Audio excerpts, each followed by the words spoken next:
Hi, my name's Renee with rockoffphotography.com, and today I have the guitarist Adrian Galysh. And thank you for joining me today. Appreciate it.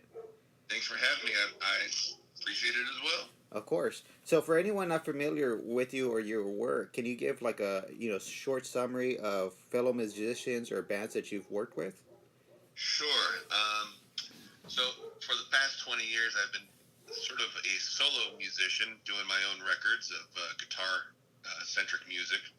But in the past, I've toured with Scorpions guitarist Willie John Roth.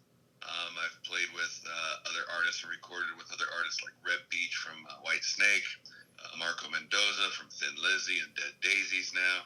And boy, I could keep going on, but I'm not that big of a name dropper. Yeah. Being here in LA, you get to meet all sorts of people and perform with all sorts of other people. So Yeah, but it seems like LA is a big musical hub, and you get connected with a lot of different bands and musicians in that area. oh yeah. Yeah. So, going back a little bit into your past, when you were a kid, first off, how long have you been playing guitar? I've been playing guitar for 32 years. Wow, that's quite a bit. And so, back then, who inspired you, or what band was like one of your most things like, and you saw is like, you know what, I want to do that. This is an easy question for me to answer because I already know the answer. Yeah. And it's Randy Rhoads. When I heard Crazy Train and Mr. Crowley and just about all the songs off of Blizzard of Oz, I just knew right then and there that, man, if listening to that guitar playing was that exciting, that playing guitar myself would be just as much fun. Yeah. Those records really, just the energy coming out of the speaker and just hearing guitar playing like that I've never heard before, just really inspired me to take up the instrument. I had to convince my parents for 2 years to let me take guitar lessons because I don't know if they thought I was serious enough about it. I was 10 at the time when I heard that. Yeah. And then after 2 years, they're like, all right, he hasn't stopped asking. We'll get him guitar lessons. Yeah. And it was this bad, meaning my parents are really kind of, conservative and old-fashioned, and they said, well, if you get guitar lessons, you're going to learn classical guitar. Oh, really? But being a Randy Rhoads fan, I was like, sign me up. Yeah, exactly. So I was like, all right, I'll do it. Yeah. Yeah, when Randy came out, it's like, and I guess his major breakout was when he started playing with Ozzy, and it's like nobody had really heard any of that type of style of blending classical with rock or heavy metal. Yeah. Yeah. And having parents where I was in a household of a lot of classical music, it just made a lot of sense to me. It was like, oh my God, this is like, everything I grew up with, and it's so exciting and new and different. Yeah. So, yeah. It kind of made like a perfect blend for you. Then. Yep. So, being in the industry over 20 years, what would you say is the hardest part of kind of breaking out, or kind of being, that person is like, oh, you know what, I want to work with that person. They're an amazing musician, or your name gets known eventually. So you're asking what the challenges are of, Yes. furthering your career and networking and stuff like that. I mean, the challenges are usually, to me, I've always been very good at networking. I've always been very good at meeting people.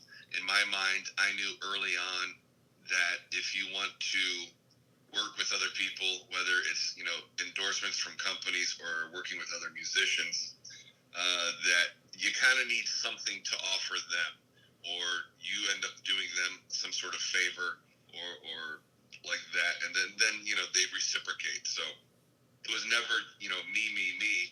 My attitude with networking and meeting other people was always, how can I best serve this, other musician or this other company? Right. So that was always sort of my attitude. So getting that side of things done kind of just came naturally.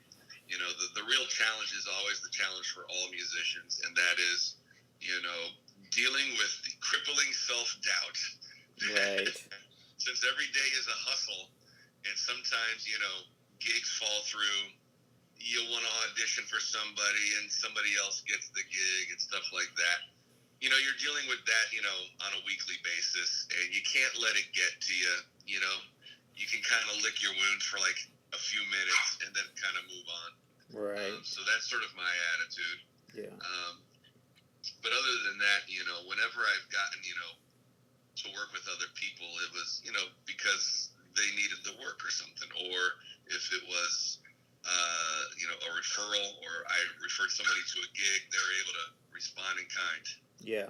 And that's what, what you mentioned there is, being able to bring something to the table that the musician needs or what they want, which is something that a lot of people have hard time transitioning from. They want to be like, well, I want to do my music, or I want to do it my way or my style, but it's like you're not necessarily there for you. You're there for that other person that you're either auditioning for or you're gonna fill a part for. Yeah. And one of the tough things, if we're gonna, discuss that sort of a thing, granted, I'm 43 years old. I haven't auditioned, for any of these younger bands in a very long time. But when I was in LA at first, and in my 20s and early 30s, the audition circuit, I was, a guitarist around town that people knew. And, I auditioned for John Mayer, and I got called to audition for bands like Seether and 30 Seconds to Mars. Mm-hmm. And to me, I would do them, but I took it with a grain of salt, and I always treated it like dating, meaning if you try to pretend to be something that you're not, you're doing both people a disservice, and it won't work out in the long run anyways. So you kind of have to be yourself, but you don't have to separate being yourself with serving the music and trying to play the correct part. Yeah. You don't want to stand out like a sore thumb and playing, the wrong part. And if that's your style, then you probably shouldn't be auditioning for John Mayer or Seether or anything like that. So it's kind of, but I always tell people, I go, auditioning is like dating. You'll do best when you don't stress about it. You just act and be yourself, and don't, put all of this, invested, mental stress into it. If it's meant to be, it's meant to be. If not, it won't work out. Right. And that's what I've heard too, watching, videos or documentaries or, anybody that hires somebody else that's not part of the band that comes in, it's like when they what they appreciate is that musician being just themselves, and that way that that it's a perfect fit. Because if not, it makes the whole time miserable for everybody. Sure. And you must be talking about Hired Gun. Yeah. Yeah, I know just about, I would say, almost everybody in the movie. Yeah. So, this past Tuesday, you just re-released Venusian Sunrise. Yeah, man. What made you want to re-record this? So when I recorded it, I was like, when I was writing and recording it, the songs were coming to me about 2 years, previous. I was putting it together and playing these songs with my band. And so I was like 20, 21, 22 years old. And I wanted to, just for the sake of maybe proving it to myself, be able to record an album of guitar music at my home, which was my parents' place at the time. Yeah. So I recorded a CD in my parents' basement. Now, back then, and we're talking mid to late 90s, it was on an 8-track Alesis ADAT with a Mackie mixer, a computer and sequencer, but I only had 8 tracks. And back then, I thought that was awesome. Yeah. Now, I couldn't even imagine trying to get something done outside of a demo on 8 tracks. So I put it, I recorded the songs. I did the best I could. Production is what it is for the time. And I always thought the songs were cool. And for me, it was like this calling card. I was going to make a CD. I was going to sell it. I was going to, do some gigs. But I knew also that I was going to be moving to Los Angeles. So it was going to be, hey, this is sort of my musical resume that I could give to people. Yeah.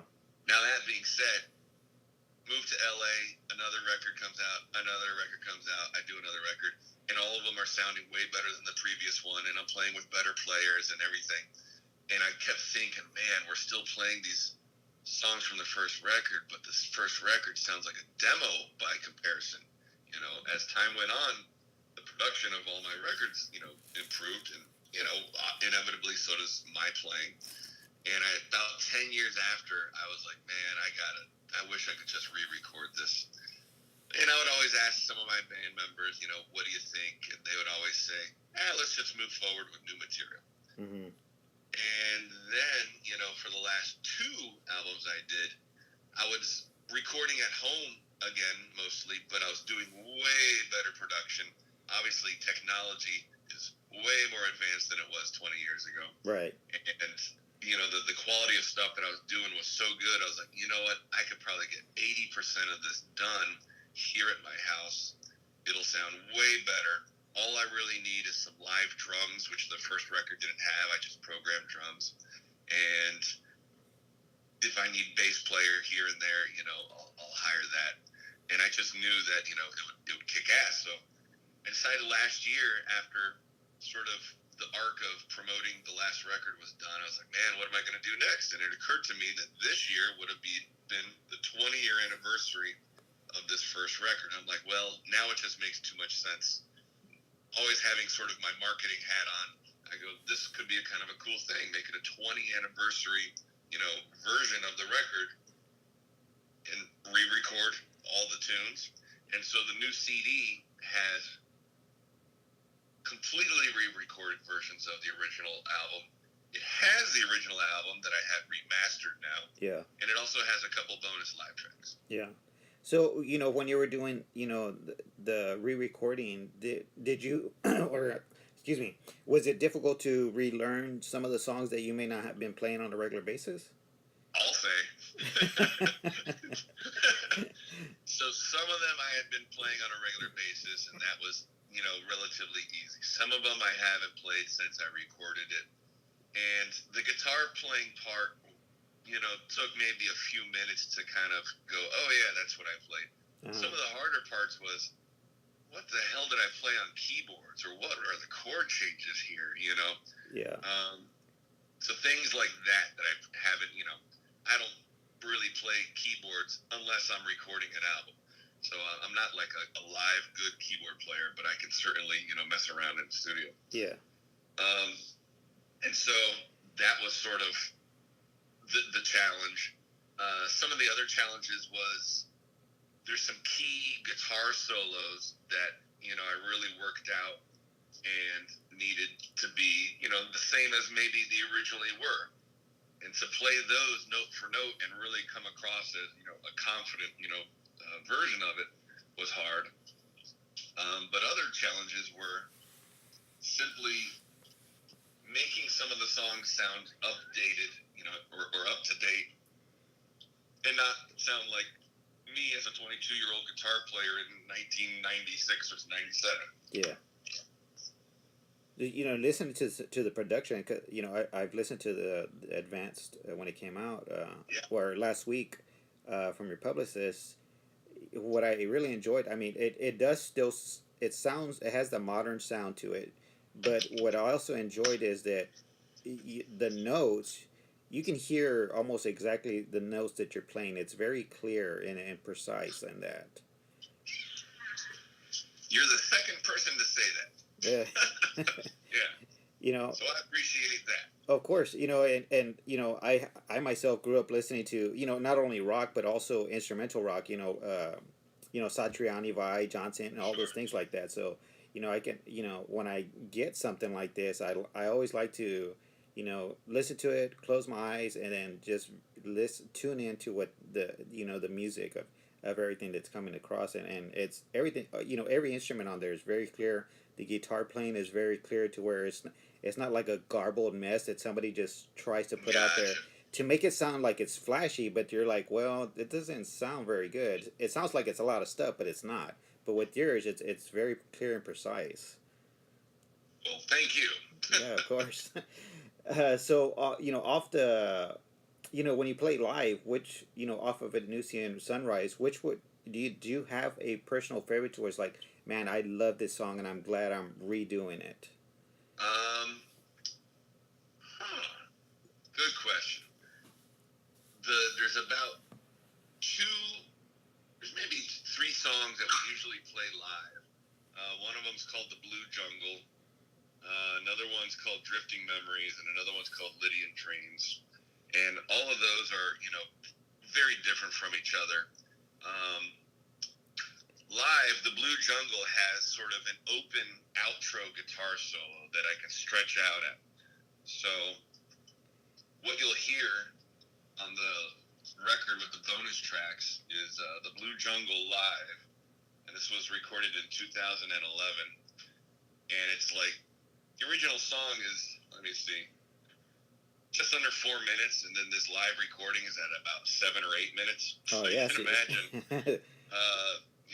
there's an extended bass solo, there's me taking a solo, and I really stretch it out. And that, to me, is, a fun part of, playing live. It's just, making things different every night, with a couple songs.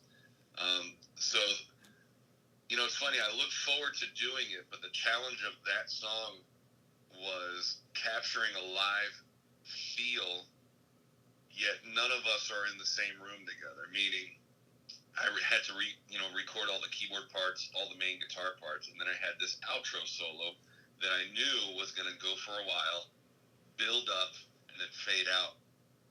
And it's like, man, how do you make that happen when nobody's in the same room making eye contact? Yeah. So it was, I did my best to lay down, sort of a placeholder of a solo. Glenn Sobel was on drums, so I kind of guided him with the arc of what things we're going to do.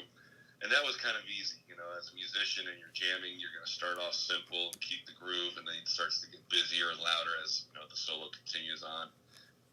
And that turned out fine. And then I take that home, hearing what the drummer's doing, re-record my outro solo so it makes a bit more musical sense as if we were playing together. Yeah. And then I get to send those tracks to a bass player, and he does his version of it, It was neat, I think, doing that. Yeah. Really, most of the challenges of the record were either technical challenges, meaning, Christ, how do I replicate the sounds from a keyboard I owned 20 years ago?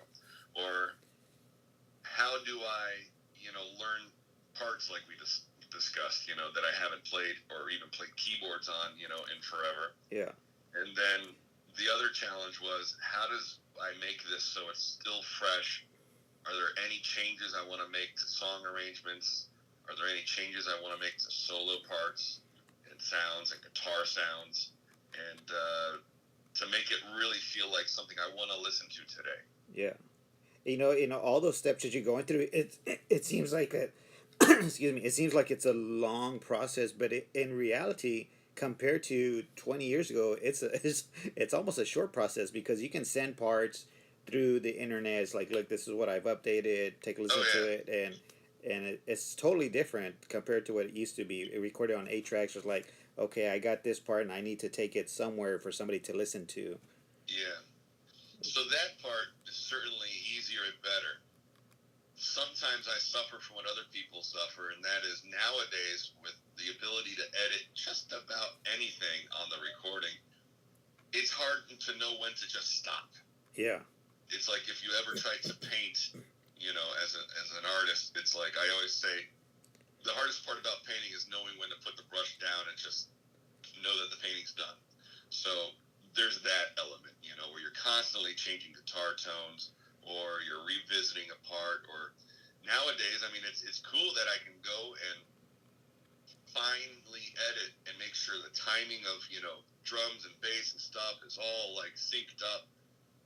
But even then, you got to know when to stop, because then you're going to just, take the heart and soul out of the performance, Yeah, it's almost kind of a bad thing too, in a sense, because you're just giving too many options. Yeah.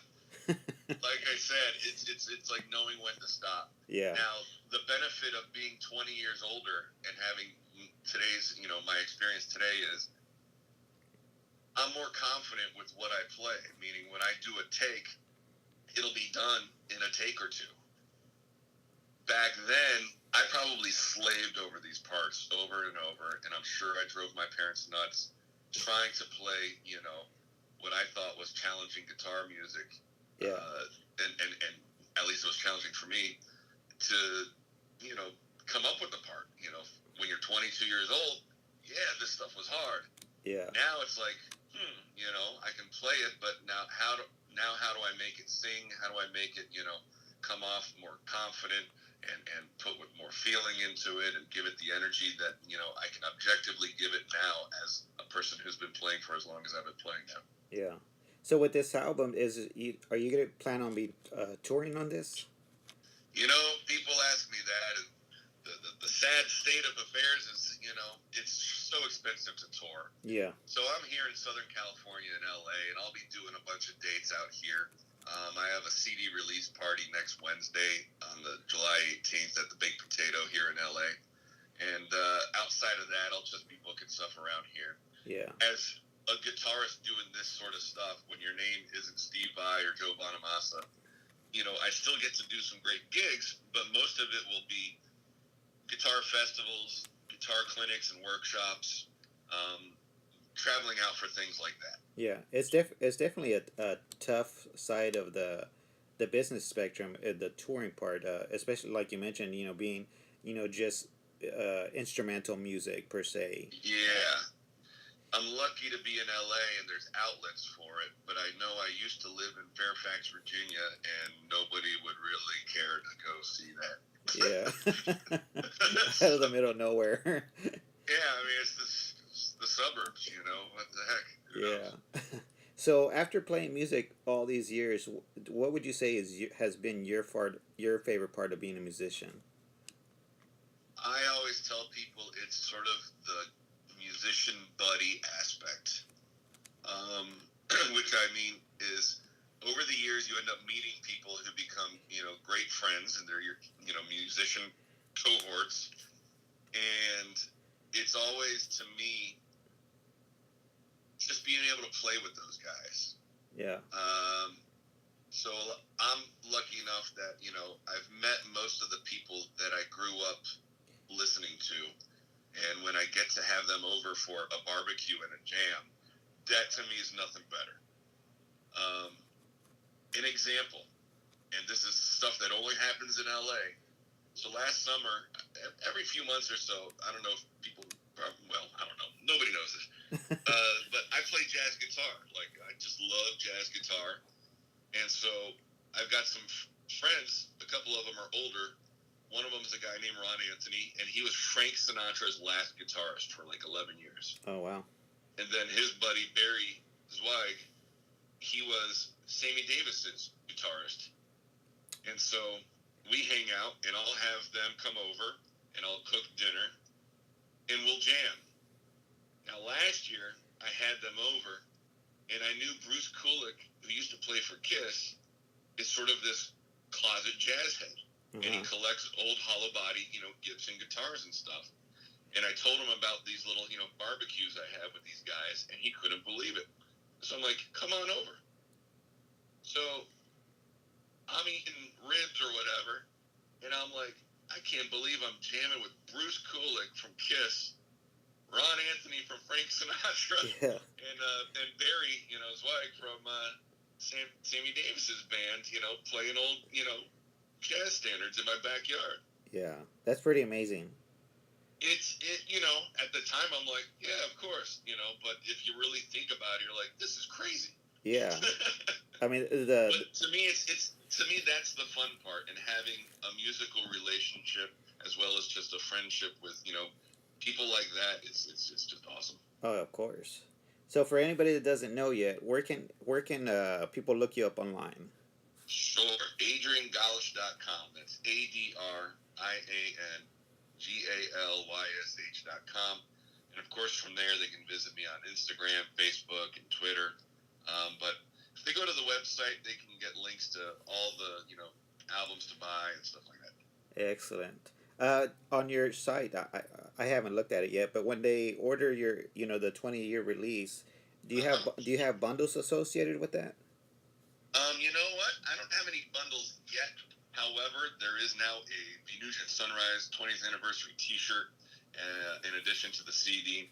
But the cool thing is when you go to the website, I use Bandcamp.com for my merch. And when you buy the CD, I'll literally be signing and mailing out the CD myself. Yeah. But it also comes with a high quality download. And we're talking like WAV and FLAC files, not just MP3s. Yeah. Oh, So you great. get the download as well as the actual physical whenever you do that. Great. Oh, that's a good thing. Yeah, because sometimes you'll get an MP3. It's like, it sounds kind of good, but then you get the higher quality. It's like, okay, Oh now, yeah, yeah, it's you're night able. and day. Yeah, of course. So we're coming up to the end. Any last Okay. words for your fans out there? Anybody interested in being a musician or picking up a guitar? Or any last tidbits? These are two large questions, man. Yeah. First message is if you like music, support your musicians. I know that there are ways to just go out there and download this stuff for free. But man, do us a favor, buy the CD or get the download. We all appreciate it. I know that there is Spotify and Pandora out there, and I'm sure you've heard the stories of how much it pays, and it's not even a question of that for me. Yeah. I've worked for the last 9 months on this album, including spending weeks on photos, the artwork, the layout, everything about it. And it really feels good as an artist when people, actually order the physical CD, whether you even have a CD player or not. Or Yeah. you plan on sticking it on your phone later on. We love that. And as far as people looking to get into the music business, if you have a passion for it and you can't imagine doing anything else in life but music, then this is for you. But it's going to take a lot of hard work, a lot of practice, but go ahead and get that done, and keep in mind the business aspects. And what I really mean by that is, while you're taking lessons and honing your craft, you better be buying some music business books and marketing books, and really making that a part of your thing, because as in anything else in life, you can only rely on yourself. So it'll just make you better for it, and you'll have a better path towards a more successful career. Yeah. Excellent. Well, Adrian, thank you for your time. I appreciate it. I wish you the Hey, best. thank you. I I appreciate hope it. you have a ton of sales on this. Your re-release of Venusia and Sunrise, man. I'll highly recommend it too to other people. That I know that are into that type of either rock or instrumental rock. Thank you. I appreciate it. Sure thing. You have a great day. All right, you too. Thank you. Bye.